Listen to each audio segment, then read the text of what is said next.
Hello friends, ഇന്ന് നമ്മൾ നോക്കുന്നത് നമ്മൾ പ്ലംബിങ്ങിൽ ചെയ്യുന്ന ഡ്രൈനേജ് ചെയ്യുന്ന സമയത്ത് ബ്ലോക്ക് കാര്യങ്ങളുണ്ടോ എന്ന് വ്യക്തമായിട്ട് ഒന്ന് അറിയുന്നതിനും, അതായത് കറക്റ്റായിട്ട് എന്തെങ്കിലും പ്രശ്നങ്ങളോ കാര്യങ്ങളോ ലൈനിലുണ്ടെങ്കിൽ നമുക്ക് മണ്ണിനടിയിൽ കിടക്കുന്ന ലൈനിൽ എന്തെങ്കിലും ഉണ്ടെങ്കിൽ പ്രശ്നങ്ങൾ അറിയുന്നത് ജസ്റ്റ് ഒന്ന് അറിയാൻ വേണ്ടിയിട്ട് നമ്മൾ പ്ലംബിങ്ങിൻ്റെ സമയത്ത് ഉപയോഗിക്കുന്ന ലൈൻ കപ്ലറിനെ കുറിച്ചിട്ടാണ് നമ്മൾ ഇന്നത്തെ വീഡിയോയിൽ ചെയ്തിരിക്കുന്നത്.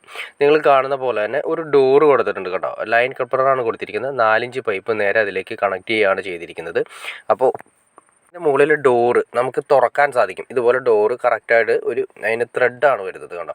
അപ്പോൾ ലൈൻ കപ്ലർ നമ്മൾ ഇതിൻ്റെ മുകളിൽ ഡോറ് തുറന്നിട്ടുണ്ടെങ്കിൽ ഡോറ് ഇതിൻ്റെ ഉൾവശത്താണ് ഒരു വാഷ് കാര്യങ്ങളൊക്കെ ഉണ്ട്. ഈ വാഷ് കറക്റ്റായിട്ട് അതിൻ്റെ ടൈറ്റ് ചെയ്ത് നിൽക്കണം.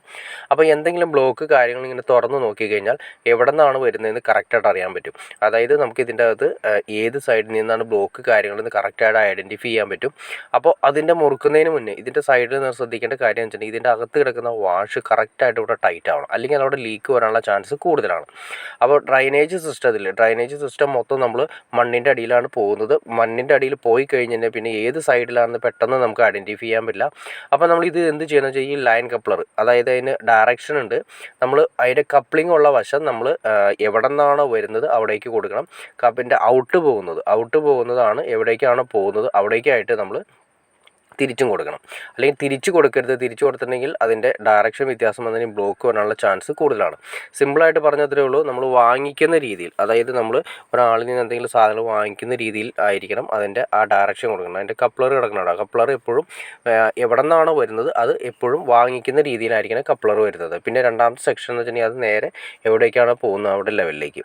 അപ്പം നന്നായിട്ട് ടൈറ്റ് ചെയ്തതിന് ശേഷം ഇത് ക്ലിയർ ചെയ്തിട്ടേക്കുക. അതിന് ശേഷം ഇത് മൂടിക്കളയാതെ തന്നെ പ്ലംബിങ് ചെയ്യുന്ന സമയത്ത് തന്നെ ചെറിയ രീതിയിൽ ഒരു മാൻഹോളിൻ്റെ സിസ്റ്റത്തിൽ കെട്ടി ക്ലിയർ ചെയ്ത് കൊടുക്കണം. ഒരു കട്ടയും കാര്യങ്ങളൊക്കെ വെച്ച് ക്ലിയർ ചെയ്ത് ഒരു സ്ലാബും കൂടി എടുത്ത് ക്ലിയർ ചെയ്തിടണം. അപ്പോൾ ഗുണമെന്ന് വെച്ചിട്ടുണ്ടെങ്കിൽ നമുക്ക് മാൻഹോൾ ഒഴിവാക്കാം. പക്ഷേ മാൻഹോളിന് പോലെ തന്നെ നമുക്കൊരു കട്ടയും കാര്യങ്ങളൊക്കെ വെച്ച് ക്ലിയർ ചെയ്ത് ചെറിയൊരു ഹോൾ ചെയ്ത്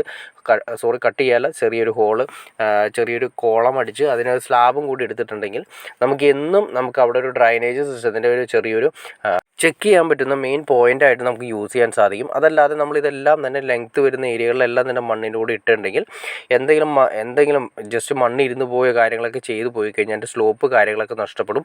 അപ്പോൾ എവിടെ നിന്നാണ് ബ്ലോക്ക് എന്ന് തുടങ്ങുന്നത് നമുക്ക് ഐഡൻറ്റിഫൈ ചെയ്യാൻ പറ്റില്ല. മൊത്തം പൊളിച്ച് ക്ലിയർ ചെയ്യേണ്ടി വരും.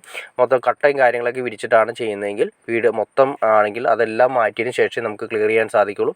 പക്ഷേ ഈ ലൈൻ കപ്ലർ നമ്മൾ 1-2 സ്ഥലങ്ങളിൽ ഇട്ട് കൊടുത്തിട്ടുണ്ടെങ്കിൽ നമുക്ക് എവിടെ നിന്നാണ് ബ്ലോക്ക് സ്റ്റാർട്ട് ചെയ്യുന്നത്, എന്തൊക്കെ പ്രശ്നങ്ങളാണ്, എവിടെ നിന്ന് ക്ലോസറ്റിൻ്റെ ഏരിയയിൽ നിന്നാണോ ബ്ലോക്ക് തുടങ്ങുന്നത്, അതല്ല ലൈനിലാണോ ബ്ലോക്ക് തുടങ്ങുന്നത്, കറക്റ്റായിട്ട് നമുക്ക് ഐഡൻറ്റിഫൈ ചെയ്യാൻ പറ്റും. അപ്പോൾ മാൻഹോൾ നമുക്ക് ഒഴിവാക്കിക്കൊണ്ട് ഈ ലൈൻ കപ്ലർ ഉപയോഗിച്ചുകൊണ്ട് നമുക്ക് സിമ്പിളായിട്ട് നമുക്ക് ഡ്രൈനേജ് സിസ്റ്റത്തിൻ്റെ ബ്ലോക്ക് കാര്യങ്ങൾ ഐഡൻറ്റിഫൈ ചെയ്യാൻ പറ്റും. അപ്പോൾ ഓക്കെ ഫ്രണ്ട്സ്, നിങ്ങൾക്ക് വീഡിയോ ഇഷ്ടപ്പെടുന്നു വിചാരിച്ചിരിക്കുന്നു. എന്തെങ്കിലും ഡൗട്ട്സോ കാര്യങ്ങളോ ഉണ്ടെങ്കിൽ തീർച്ചയായിട്ടും കമൻറ്റ് ചെയ്യാൻ മടിക്കരുത്, ഷെയർ ചെയ്യാൻ മടിക്കരുത്, സബ്സ്ക്രൈബ് ചെയ്യാൻ മടിക്കരുത്. എനിക്ക് തോന്നുന്നു തീർച്ചയായിട്ടും നിങ്ങൾ സബ്സ്ക്രൈബ് ചെയ്യണം. എന്നാൽ മാത്രമേ നമുക്ക് ഇതിലുള്ള വീഡിയോസ് ചെയ്യാനുള്ളൊരു ഇൻസ്പിറേഷൻ ലഭിക്കുള്ളൂ. അപ്പോൾ തീർച്ചയായിട്ടും ചാനൽ ഒന്ന് സബ്സ്ക്രൈബ് കൂടി ചെയ്തേക്കാം. ഓക്കെ ഫ്രണ്ട്സ്, അടുത്ത വീഡിയോയിൽ കാണുന്നവരെ okay.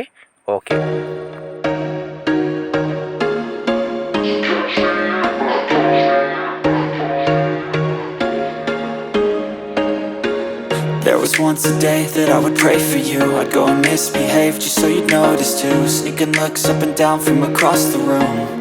And damn, what a hell of a view. I feel good, you look great, I like you, I can't wait